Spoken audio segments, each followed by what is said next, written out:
अमेरिकी राष्ट्रपति चुनाव में डेमोक्रेटिक प्रत्याशी जोसेफ बाइडेन का अपनी रिंग मेट के तौर पर भारतीय मूल की कमला हैरिस को चुनना कई लिहाज से महत्वपूर्ण है कि वह किसी प्रमुख पार्टी की ओर से उपराष्ट्रपति पद के लिए मनोनीत होने वाली पहली अश्वेत महिला तो है ही, साथ ही भारतीय मूल की पहली व्यक्ति भी हैं।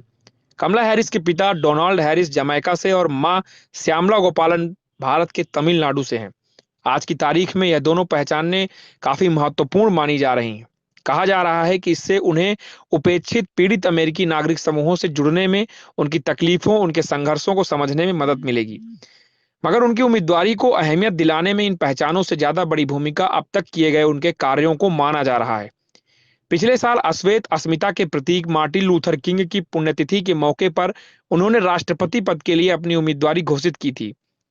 तब भी मीडिया में ज्यादा तवज्जो उनके काम को ही दी गई थी, और अब उपराष्ट्रपति पद के लिए पार्टी द्वारा मनोनीत किए जाने के बाद भी इसे ही उनका प्लस पॉइंट बताया जा रहा है। कमला हैरिस की पहचान चाहे जो भी हो, पर वह आधुनिक और उदार मूल्यों के लिए लड़ने वाली, मानव अधिकारों के लिए संघर्ष करने वाली महिलाओं के मूल के रूप में जानी जाती हैं। 2016 में सीनेटर चुने जाने से पहले वह कैलिफोर्निया की अटॉर्नी जनरल थीं। ब्लैक लाइव्स मैटर आंदोलन की मौजूदा पृष्ठभूमि में अमेरिकी नागरिकों का बड़ा हिस्सा उन्हें उम्मीद भरी निगाहों से देखता है। डेमोक्रेटिक पार्टी के इस फैसले से भारतीय समुदाय उत्साहित है। हालांकि वोट बैंक के रूप में 12 लाख वाला अमेरिकी भारतीय समुदाय कोई खास बड़ा नहीं है, लेकिन प्रभाव की दृष्टि से वहां इसे काफी महत्वपूर्ण माना जाता है।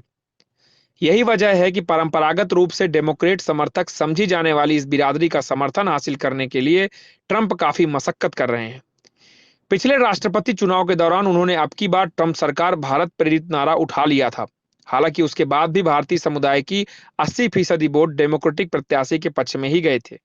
बहरहाल, भारतीय होने से ज्यादा महत्वपूर्ण है कमला हैरिस का सर्वश्रेष्ठ मानवीय मूल्यों की नुमाइंदगी करना, जो न केवल भारतीय समाज के लिए बल्कि पूरी दुनिया के लिए भी जरूरी है।